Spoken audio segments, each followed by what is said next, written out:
and gentlemen, hello and welcome to our English news edition coming to you from Canal Algérie. I'm your host, Maysa Doumaz. To the headlines. The President of the Republic, Abdelmajid Tebboune, extends his condolences to the family of the former FLN star, Abdelkarim Karoum, highlighting his deeds for the country's sake.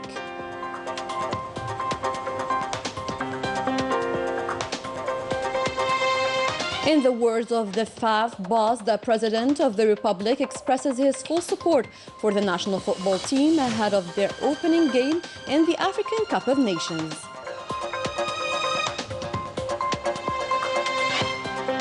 And the southern city of Tamanrasset is hosting the official festivities marking the celebration of the new year Yinair.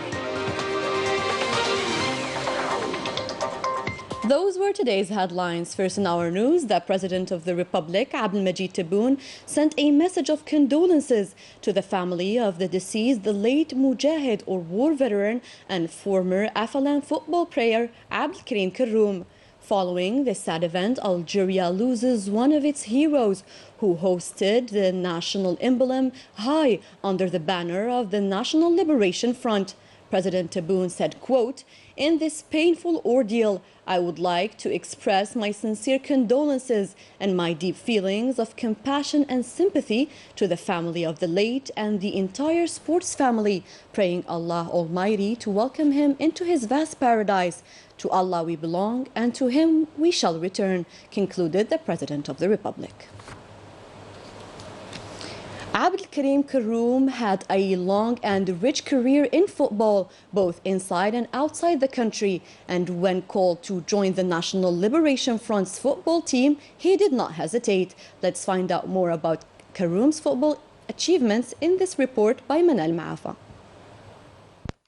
As the years go by, the heroes and historical players who marked their presence within the glorious soccer team of the National Liberation Front take their leave.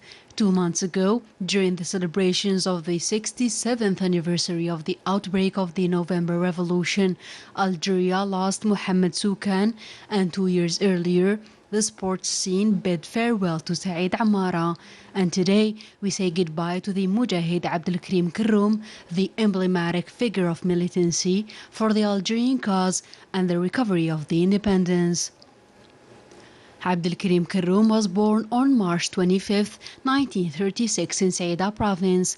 Bold and very efficient, he was spotted at a very young age and quickly occupied the position of midfield. His enthusiasm and his techniques on the pitch impressed the management of the Saïda province team. He had strong instincts and a short and decisive hook. Abdelkarim Karoum started his soccer career in the Mouloudia club of Saïda. It is there that he met with stars such as Saïd Amara, who is also from Saïda province. In 1959, he played professionally in Sète in France for a year before going to shine for the Association Sportive de Troyes-Savienne in the Championship of France. But it is in 1958 that Karim Karoum responded to the call of the national cause by joining the soccer team of the National Liberation Front in the same way as his brothers Rachid Makhloufi, Mohamed Maouch, Hossein Bouchache, Doudou Ali Said and Abdelkarim Zouba. He became the ambassador of the Algerian Revolution with all pride and dignity. The late returned to the country, and it is naturally that he joined the Mouloudia club of Saïda province, which gained in particular the Algerian Cup in 1965. Abdelkarim Karoum also played in the ranks of the club Mohammedia before becoming the coach in 1979. Abdelkarim Karoum, nicknamed the Elusive, died on January 9th at 86 years old. The Minister of Justice, Keeper of the Seals, Abdelrashid Tabbi, presented on Monday to members of the National People's Assembly or Lower House of Parliament a draft bill related to the judicial organization. During this plenary session, he insisted on the urgent nature of this bill that defines the number of administrative courts that must be installed during the beginning of the current year. The president of the Algerian Football Association, Sharafuddin Ammara, affirmed in an interview with the Algerian national television that he received a phone call from the president of the republic, Abdelmajid Tebboune, during which he expressed to him all his support and encouragement to the national team in the African Cup of Nations. The President of the Republic called me and encouraged us. He inquired about the health situation of the Algerian media delegation. We really appreciated this move. The President of the FAF seized this opportunity to thank the President of the Cameroonian Football Association, Samuel Eto'o, for the warm welcome with which they received the Algerian delegation, congratulating him on this election at the head of the local governing football body.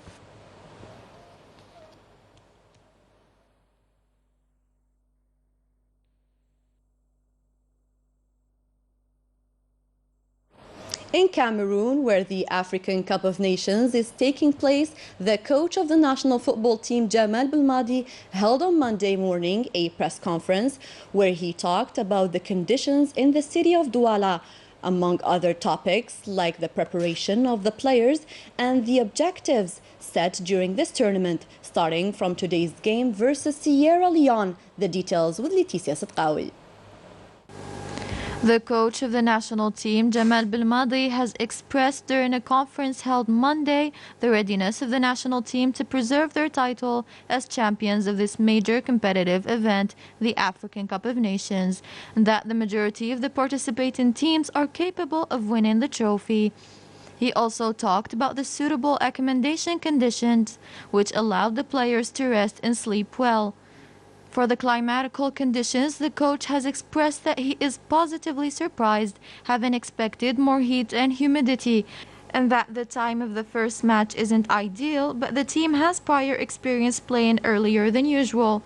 On his part, the captain Riyad Mahrez confirmed the readiness of the players to protect their title.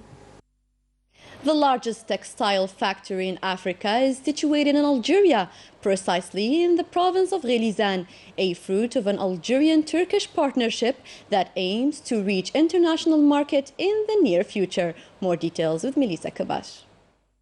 Considered as the largest textile factory on the African scale, the Sidi Khattab Textile Factory's production capacity reached 30 million ready-to-wear items per year. Created through an Algerian-Turkish partnership, this factory was built thanks to an investment of $1 billion.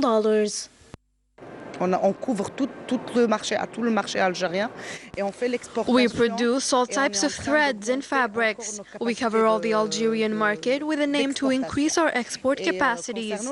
We have a very professional team. We work with our Algerian brothers and sisters. We try to transmit our expertise and experience in the field of textile. It should be noted that our products are requested by large international brands. Concerning raw materials, cotton is the only product imported from abroad. The only material imported is cotton, but according to the President's program, an investment project will be made by a local investor who will produce cotton in the province of Adrar. Since its creation in 2018, the factory allowed the creation of thousands of job opportunities in the region. We aim to open more units so as to create new job opportunities. It is worth mentioning that 95% of our workers are Algerians. The Ghelizan complex aspires to create 25,000 job opportunities once the second phase of the project is launched. The complex also contains a large training center dedicated to textile training. Every employee must pass through our training center, where both Algerian and Turkish teachers are put at their disposal to learn more about the sector. The factory was able to reach international markets, hoping to launch its own brand in the near future, and became a true industrial hub at the continental level. The General Caliph of the Tariqa Tijaniya, Sheikh Al-Balarabi, continues his visit to Nigeria, where he took part in the scientific meeting at Kango University. The meeting was devoted to discuss the role of the Tariqa in consolidating the unity and stability of the continent. in the presence of the sovereign emir of Kano, as well as students and followers of the Tariqa. The meeting was an opportunity to debate the questions related to the birth and origin of the Tariqa and its role in the promotion of the knowledge and the Arabic language in Africa. To COVID-19 updates now, 482 confirmed cases of coronavirus, 325 recovered, and 10 deaths were recorded in the last 24 hours in Algeria, according to the Health Ministry. According to figures from a poll published by the Spanish website Electromania, about 3 out of 4 Spanish people considered that Western Sahara must be a completely free and independent territory from Morocco. In total, 70.7% of the participants out of over 120,000 people of different political views think so. The same source indicated that 54.4% of them believe that Spain must back the Sahrawis in their struggle and their war against the Moroccan occupier. The international human rights professor at the Spanish University, who was a guest of our former bulletin via Skype, attached a great importance to the solidarity wave with Sahrawi people in their struggle against the Moroccan occupier.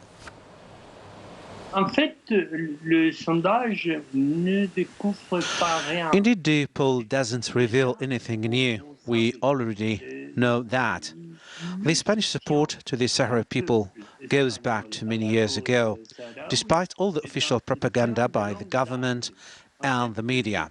The overwhelming support from the Spanish people to the Sahrawi people may influence the Spanish government to adopt a policy that respects the international human rights, far from any pressure from the Moroccan side to keep things as they are. According to the daily Argentinian La Tinta daily magazine, Morocco continues the squandering of Sahrawi natural resources amid a total silence of the international community and with the complicity of Western countries. This was published in an article on January 5th. Although various international institutions have clearly acknowledged that Morocco has no right to exploit these resources, the Makhzen regime continues to flout international legality. The human rights of Moroccan people are being violated by the Makhzen regime. The country is currently going through a deep economic and social crisis, which resulted in very unemployment and poverty rates. Man Al-Amari has the details. The Moroccan streets are still rumbling and the associative movement continues to express its anger. According to members of the Moroccan Association of human rights violations have increased in Morocco during the past few days and have extended to categories which were spared before. The violations of citizens' fundamental rights, such as the right to work, has led to high unemployment and poverty rates. According to a manager of the Moroccan Human Rights Association, the exploitation of workers in Morocco is two-faceted and has exceeded the national level and reached foreign exploitation headed by multinational companies. Freedom of press and expression have also been affected by these violations, in addition to the significant decline in the human rights movement's achievements, such as the right to protest and demonstrate peacefully.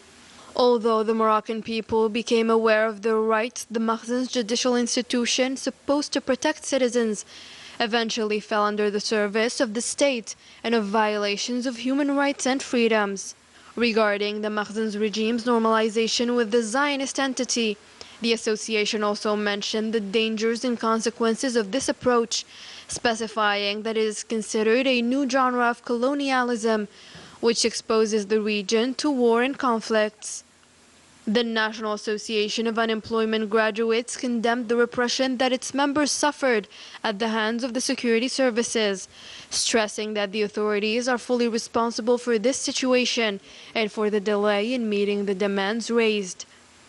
In a public statement, the association expressed that once again the authorities resorted to violence and repression, the only methods they mastered. to face the legitimate demands of unemployment graduates, noting that the sitting organized at the end of the past week was the most repressed. The official Year festivities were launched yesterday in Tamanrasset by the Secretary General of the High Commission for Amazighi, Al-Hashmi Assad, who highlighted the unifying nature of the festivity. Several events were organized on the occasion. Leticia Sidqawi has the details. Folk groups came from the four corners of the country to celebrate the new Amazigh year in Tamanrast. Official festivities were launched from the Ahgar city with a rich program reflecting the authentic heritage of the region in its national dimension.